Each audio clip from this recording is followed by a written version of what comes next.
I'll show you how fucked things are on their side real quick. Let's jump over and I'll do one real quick. This is Ray Dalio.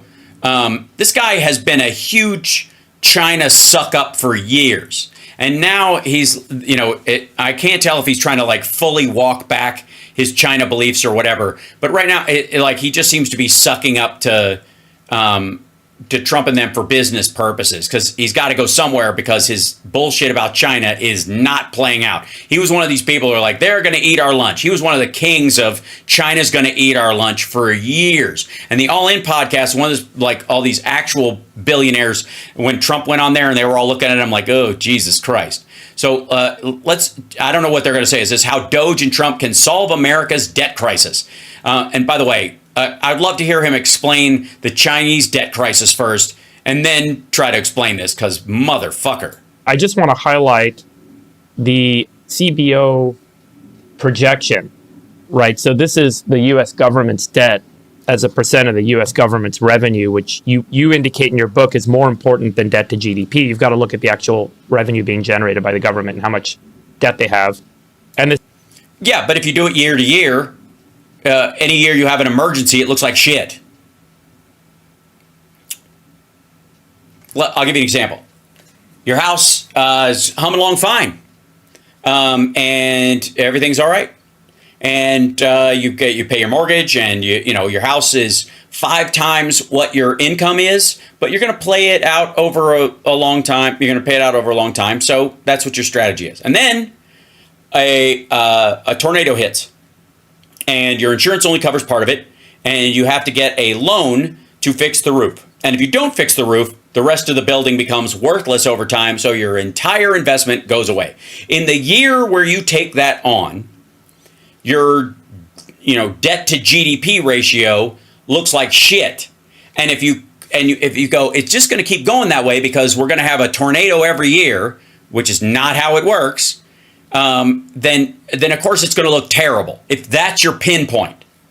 Since 2008, and then into obviously here's COVID, the averaging of it drives it out to this business. But it was dropping down here, and it was way down here for a long time. Obviously, as we started, hey, remember what this number was? Does anybody remember what this date was? 2010 stuff? This is when we moved the Iraq and Afghanistan wars off the credit card. This is when we stopped lying about how we were paying for it. We stopped doing it through supplementals and we put it in the actual budget. That's what that is. That's that leap is right there. Look at that. Now, if you look right here, it was climbing all this way on a natural trajectory anyways. But there was this big dip because we took a lot of our military stuff off of, here's the Clinton years where they actually had a surplus. Remember that? And then Bush just took all the military stuff off of the books. And so magically our debt to our GDP ratio to debt just went, look at that. It's fucking amazing. Does anybody think that during the entirety of the Afghan and the Iraqi war, our debt to GDP, what we were spending versus what we were taking in was that much better? Are you fucking crazy? That's why this chart is bullshit. Yeah, it was all done with supplementals. CBO highlights this expansion to 700%, meaning the government is going to have a debt level that's 7 times the income it's making every year over the next, I believe this is a 10-year chart. And you propose a bunch of actions that can keep it flat. Oh, by the way, notice this goes up, it just goes yank like on a perfect arc. It doesn't come down a little bit, it doesn't jag it, whatever. He's expecting an average out, even if it drops down in the middle here, it'll go way up here, right? As if it's a fucking straight line. And he's like, I got this dialed. I'll get it, we'll stop it right here, and then we'll even it out, and nobody will have any problems. It won't cause any more problems than it creates, and it'll even out to this point and start tapering off.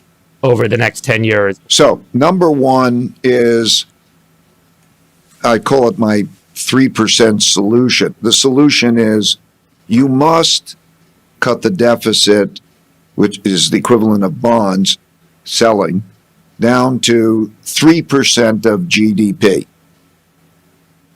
And it's 7.5% expected. That's about 900 billion a year, Yeah. roughly. And that means cutting it, as you point out, by cutting the deficit by more than half from where it sits. Yeah. Well, Right. Also, post fucking COVID, post 2008, and again the GDP number that they have attached. Can I point this out too? This chart right here. There you go. Current central debt level. This is the percentage of government revenue that goes towards debt. Is 700% of this idea, whatever. The GDP of the United States has tracked upward, especially since around this point, above that. What they realized was GDP grew exponentially in the same way. You know how you hear that thing where, like, for every dollar we spend in this particular aid program, it makes $5 because it creates other opportunities. Each quarter in it gets broken down to where it adds to these other situations, people selling food and all the ancillary costs around an area. It brings in development because people want a part of the activity around that area. Okay, that's what they found out happened with this, which is why Republicans by and large didn't give a shit about debt for a long time, because the GDP tracked up along with it. In around 2000, our GDP as a country was like maybe 10 trillion. Now it's 27 trillion. This is about government revenue coming in, not about the country itself, not about what the country's making. And this has a lot to do with who's paying taxes on the high end, and why the whole conversation of it, they just paid their fair share, this would even out. Over the next 10 years. So, number one is GDP. And it's 7.5% expected. That's about 900 billion a year. Yeah. Roughly. And that means cutting it, as you point out, by cutting the deficit by more than half from where it sits. Yeah, well, yes, because with the continuing the tax cuts, Trump's tax cuts, that'll be 7.5%, and you want to get it down to 3%. It sounds draconian, but we did that kind of. Also, he's doing this so that they can keep the Trump tax cuts, it seems. Although they cut a little piece of that, so it's hard to tell what his justification was. But like, how do we keep the tax cuts and bring the deficit down? Well, you fucking can't, dummy. Change from 1991 till 1997. And there are 3 keys to this. Do it soon, fast, when the time is good, when the economy's good. In other words, do it now. Now. The temptation is going to say, well, we're going to ease into this and we're going to be there and we're going to do it in 3 years from now. But if you have a bad economy, you cannot do it. Okay, and that's the worst. So we have the best economy, and the sooner you do it, the more you're going to do it. Okay, now, real quick, these guys sort of agree with the idea that one of the reasons why Trump can do all these things like the tariff things and the stock market can take a hit is because Biden got it so far fucking up that it can take a hit and it will just be a correction. It won't go into recession territory. The economy and unemployment are overheated in a lot of people's minds. Why we're not going to see a lowering of the interest rates anytime soon, right? Yes. Handy girl. By comparison, the economy is good where it is. What he means is Biden has set it up so that it's stronger than it was, and they're like, it can afford to take the hit now. Remember when I was saying that, like, if I had a conspiratorial mind at all, I would think that the Democrats lost this on purpose, and the reason they're standing back is because we are headed towards a rake as a country that everybody knows is going to be a pain in the ass. Even if you do the right thing, it's going to suck. Getting out of Afghanistan is a great example of this. And that's why Trump didn't do it. Why he punted to the next fucking administration or the next 4 years of his, in which case we now know he would have punted it beyond that too. We would still be in Afghanistan today, and Biden or whoever else would have been president after that would have been the person to get us out. Because at a certain point, the trajectory is such that no matter who deals with this problem, it's going to suck. And it's going to have to be dealt with at some point. Or it's going to come up in such a way that it sort of deals with itself. that's where you have a recession, a depression, a crash of some sort, or again, these two convergent ideas that are that are conflicting, which there are a lot of in MAGA world, are going to collide at some point in the near future, and you can see it a certain distance out. Okay, that's what these guys are talking about. That now, and if it's got to be done. You got to pull the Band-Aid off when it's good. But if you do that, you're going to trigger a recession. It is going to be fucking painful for a lot of people. Now, you can argue that nobody cares and they'll just do it, and billionaires and yada yada. But Trump and the rest of them have sold this idea that it's going to be beautiful and slick and simple and everything. And the people that are on the downside of this shit are going to be affected way more. And that's the maggots. That's the baseline Republican support that he has. Those are the people who are going to be kneecapped by this shit. And they're going to go, what the fuck? Well, I thought this was supposed to make my life easier. You said big, beautiful, fixing big, beautiful, and gorgeous and big and beautiful, right? What they're arguing for is pull the Band-Aid off now and have a really shitty financial first year of the Trump administration. This is arguably what Elon Musk is talking about. There's going to be some pain, and Trump has echoed that a little bit. He doesn't realize how much pain they're talking about. This is a little bit of pain if you're a billionaire, because you can ride it the fuck out. You don't even have to be here. You could fucking go hang out like Mel Gibson in your fucking Costa Rica mansion until it's all over. And then once the stock market crashes, you're sitting on cash. You just come in, buy up a bunch of stocks, ride it back up, and hope that it stabilizes over time. Right? Or know that it will, because everybody, in the United States is busting their ass all the time. So what he's suggesting here, even though both of them argue this would be the best time for it to happen because the economy is strong, and if you took a hit like this, it'd be the one argument for lowering interest rates. Yeah, Trump's not going to fucking do it because it will look terrible. It will be terrible. It will, and especially for the absolute base of the Republican Party. They will be the ones hit the hardest.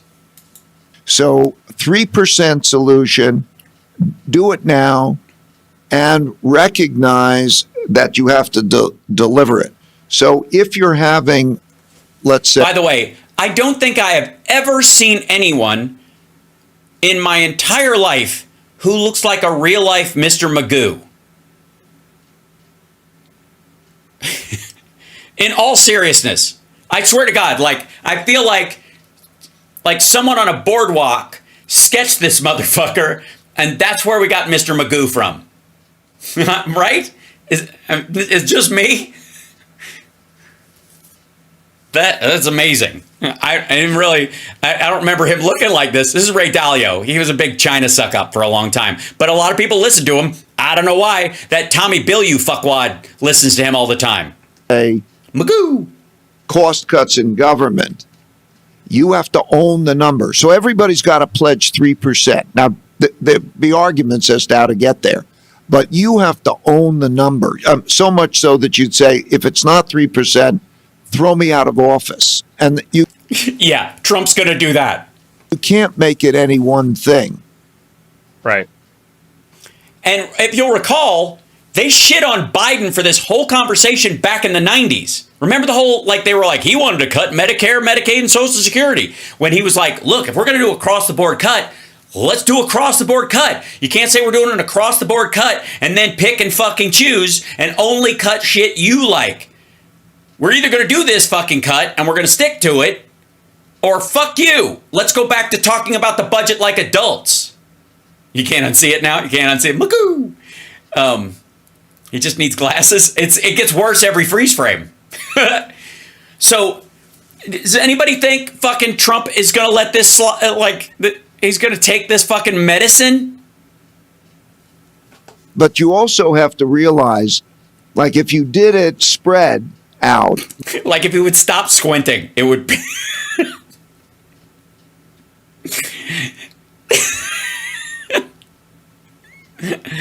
Right? If he would just stop it. Yes, he just... I don't know how to. Oh, this is terrible. Oh, glasses and a bowler hat. Shit. This is one of those moments where I really wish I had that thing set up where I could like draw on the screen. I got to work on that. Nothing's going to be insurmountable. But the main thing is you take the things you can cut from or build from. So what can you cut from?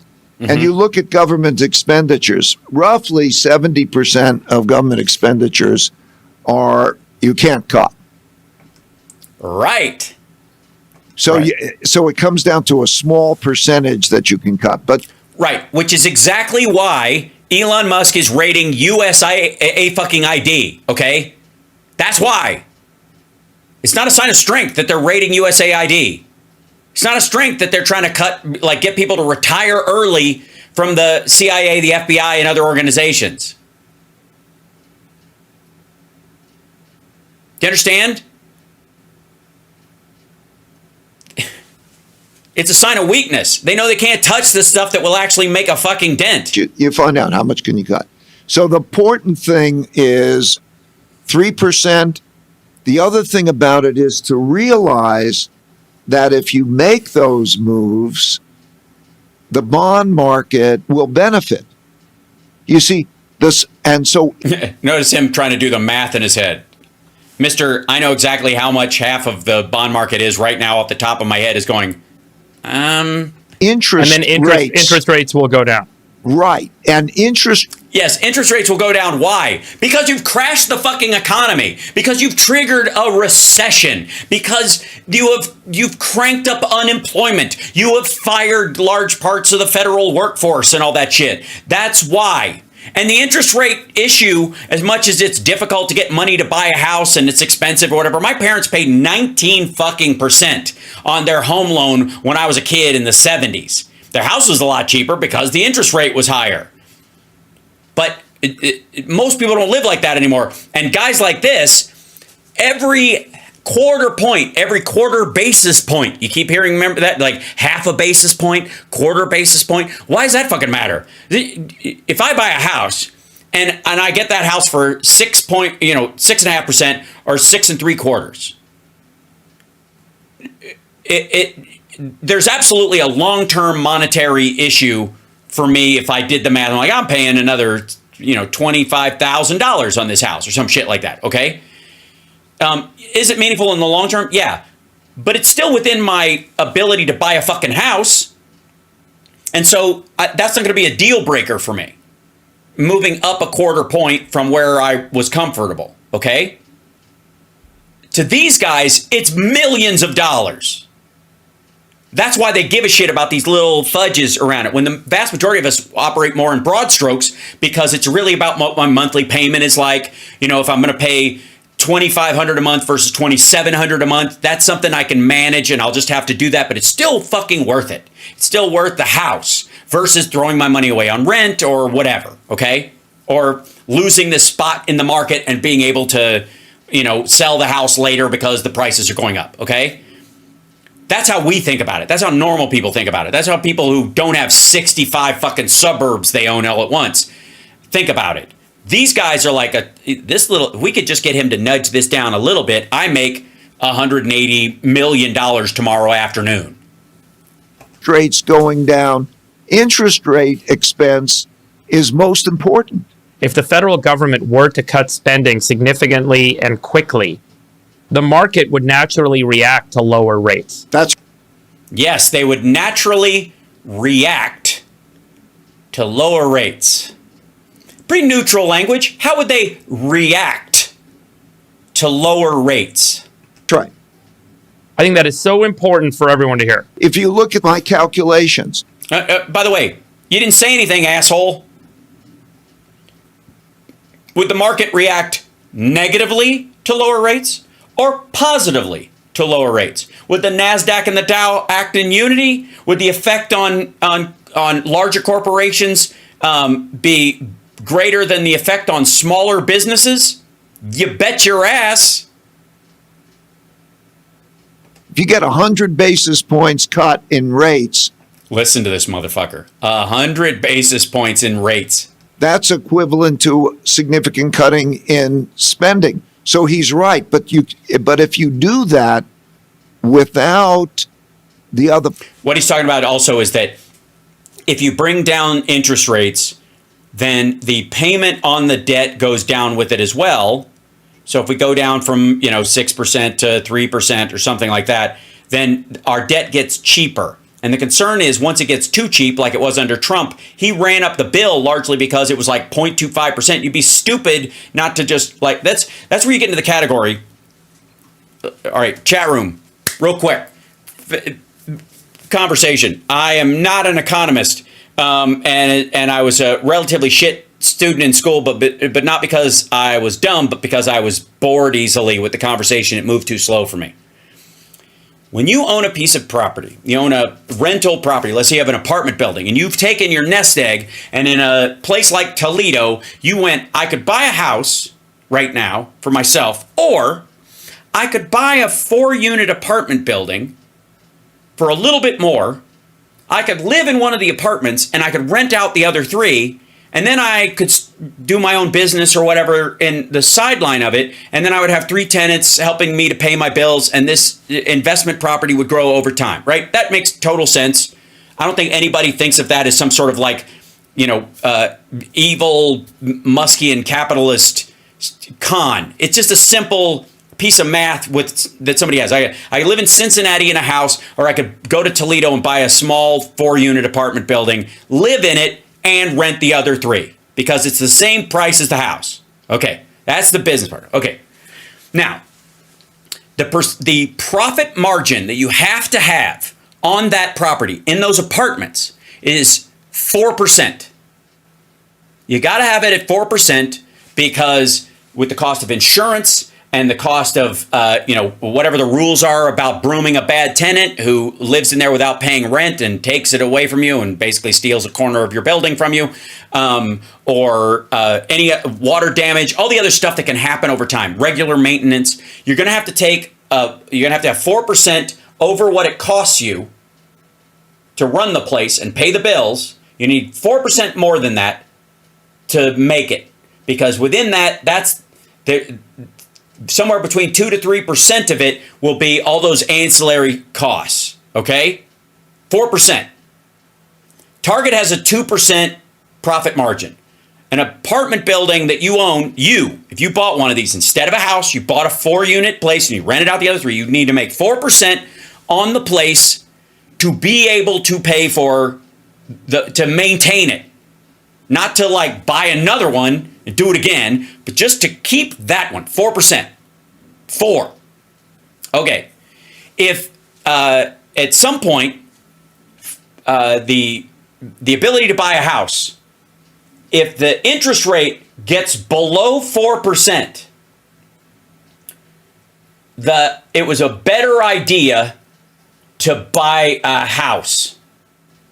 You'd make more on what you're paying for the house and living in it than you would necessarily renting the place out because of the costs that go with it. Probably half that, probably 2.5. If it goes down, to the mid zone of that, if we're going by 4. In terms of what these guys are talking about, they own, large blocks of these rental properties. Okay. It's still 4%. They still manage 4%. Most of them don't go any higher than that because if they make more than 4%, people move elsewhere. The issue that these guys have is that once the cost of money, borrowing money, goes below 4%, it moves out of real estate and into the stock market, because the vacillation between the 6% or 8% you could potentially make in the stock market on average over time of the same arc of a house that you would own 30 years. Yes, renter headaches is a part of that 4%. That's exactly right. That's why you need 4 instead of 2. 2 is what you're taking away, just like Target. 4% is what you need to make sure that happens. If the cost of money goes down below 4%, then nobody wants to put it into these buildings and anything that requires them having to fucking evict people who aren't paying their loans and all that kind of stuff. It's too much of a pain in the ass. So these big corporations just go, well, fuck it. We'll just borrow money if I borrow money from the bank, just cash, give me $50,000 for a business loan, and I'm not going to put it in my business. I'm just going to put it in the stock market. And even with the vacillations of the stock market, over the same time arc, you're going to make more than the money cost you. So that's why you'll see people like Trump always trying to drive the interest rate down for that particular reason.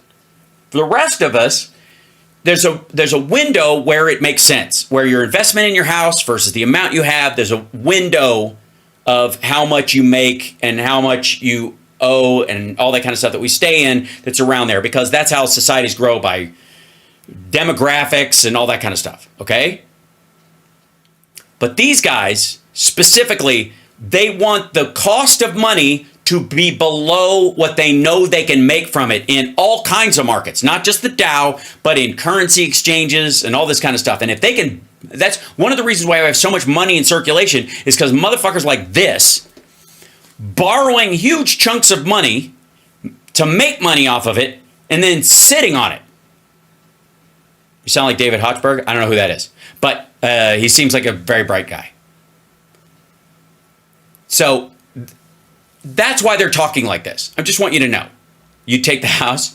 Maybe you would, maybe you wouldn't in Lake Town. Let's say you want to put your kid through school. And with that 2%, you could do that, you know. You could live off the 1% of what the leftover is from that, because you're already paying for the building with the rent. And that 1% you're taking home, you're buying your groceries, you're paying your health insurance, you're doing your stuff, and then that extra 1% you're sending your kids to school or something. Okay? Parts, you're going to make it less desirable to own these things, these bonds. Right. And because that's going to be a problem. Where if you do these things together, they can support each other. So Right. in other words, fine, cut it from spending. And by the way, Ray, the longer we wait, the more interest accumulates because it's at a higher rate, the more the debt accumulates, and ultimately, this is the arithmetic debt spiral that you get into. The longer we wait, the more you have to cut in the future to get out of the hole. It's not... Okay, so again, this is what I was telling you, the fucking Band-Aid rip. CPT with Patty. Oh, I see, gotcha. Oh yeah, David Hochberg, right. I've done an ad for him when I filled in for him. Now that makes sense. Okay, now I know who you're talking about. Sorry, I never met the guy, but I did a live read for her when I filled in. linear. It's a non-linear cutting that's needed. So the faster you do it, the less you have to cut. Right. I think that is so important. Let me just say that again. For any person in government listening, the faster you cut, the less you have to cut. Yes, and you can do it in a manageable way. You know, a bit here, a bit there. Oh yeah, a bit. You can cut half of the government expenditure by a bit here and a bit there. These bits add up. Yeah, they don't add up to half, motherfucker. And if you don't, you're going to have this arc of compounding. So let's talk politics for a second. Is Doge and the concept of Doge enough, or do we need legislative action here? There's a combination of a question. It's not just Doge. It's a matter of less regulation, productivity changes. Oh, so it's our fault. Yeah, Americans, hey, you lazy fucks, start working harder for less. This guy wants to cut programs on poor people, so you guys need to suck it up, will ya? That might come from AI, which then translate to profits. Well, again, all right. If we're going to get into the world of AI, like, the fuck does debt have to do with anything when the cost of labor goes to zero? Why don't we just start there? How about this? How about we plan 10 years out to where the cost of labor goes to zero? Who gives a fuck what the debt is at that point? If you're going to set robots on building and making shit or whatever, what the fuck point does debt have anymore? We don't pay you back. We'll just make our robots. What do you guys need? We'll make our robots make you that shit instead. Fair trade. All right. Fuck me. Hit the like and share the show if you would, please. I feel like I'm screaming into the void of the future. There's a reason I'm already on the spaceship. I want you guys to know. And everyone's welcome. Can I just say that? Let's see. Micro roommates move. Okay, let's see if I can do this.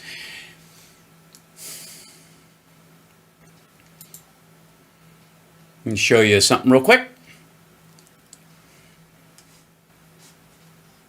That's not the one I want. I want the super micro. Where you go? Let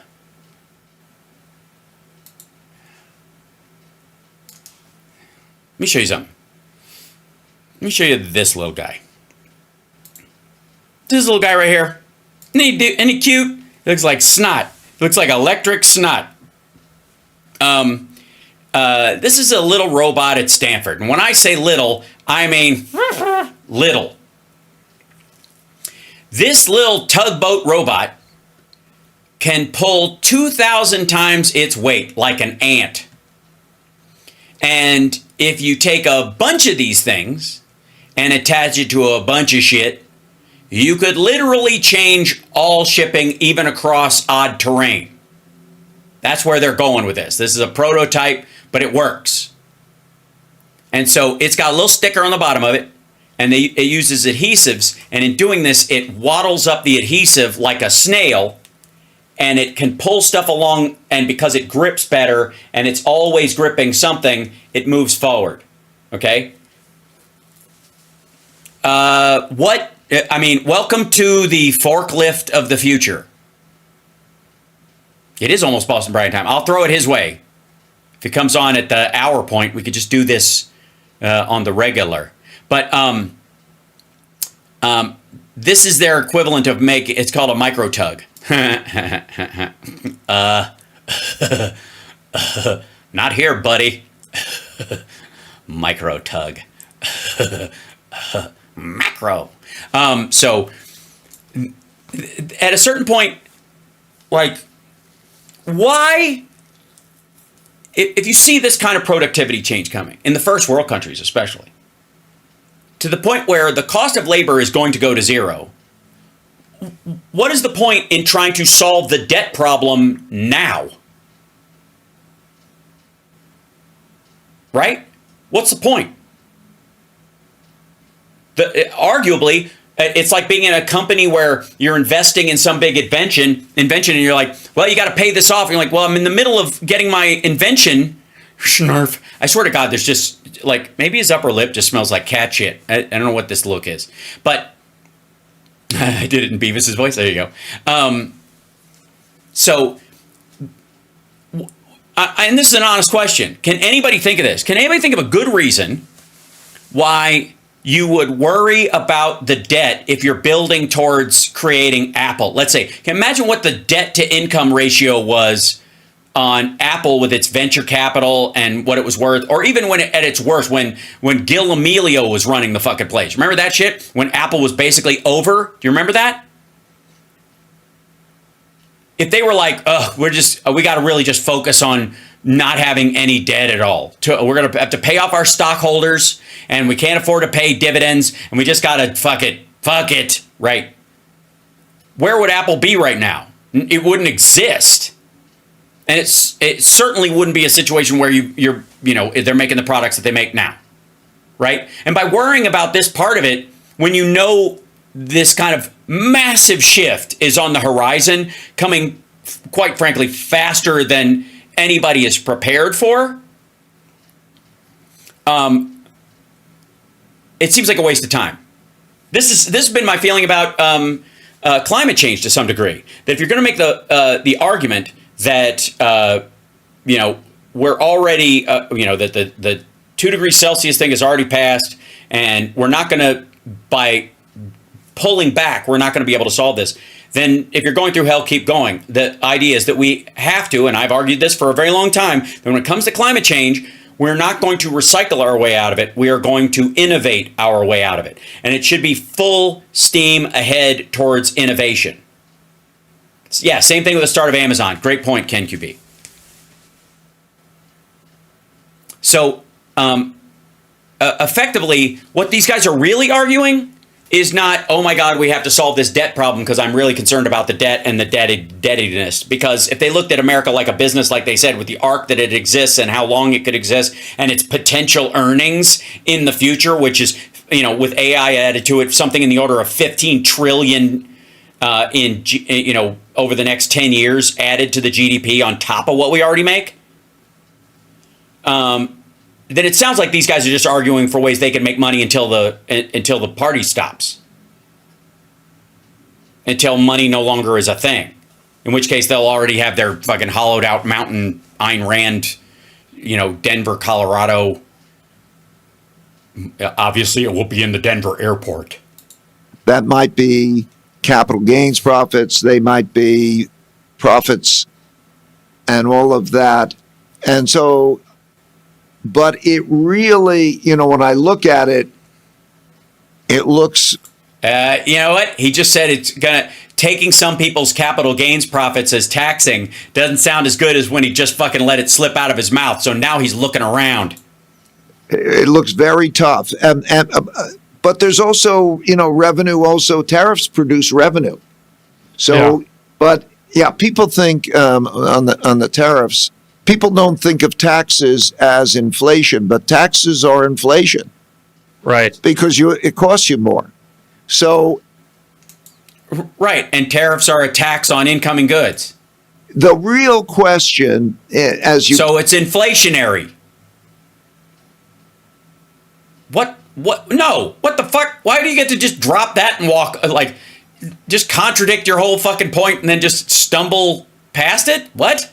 Play with the numbers it's very, very difficult to know and be precise about how much is going to come from productivity and profit increases from the efficiencies gained by AI and new technologies, how much is going to come from this and that.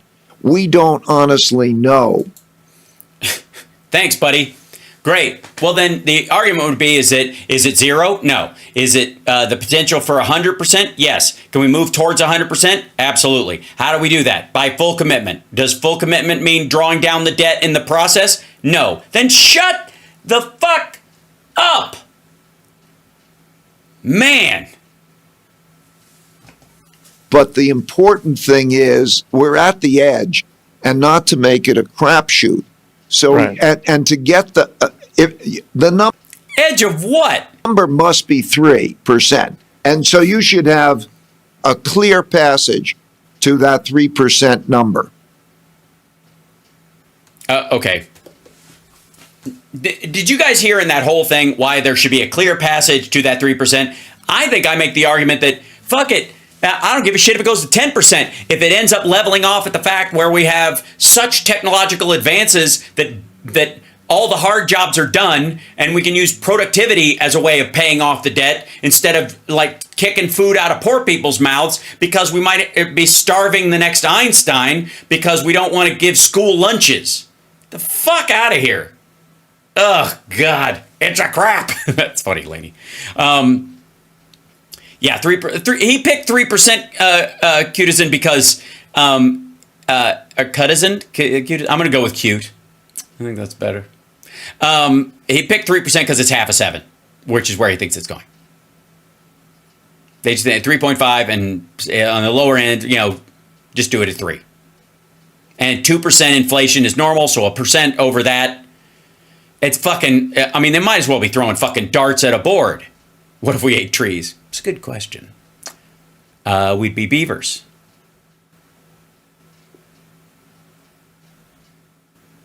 Trying to size up how I feel about that.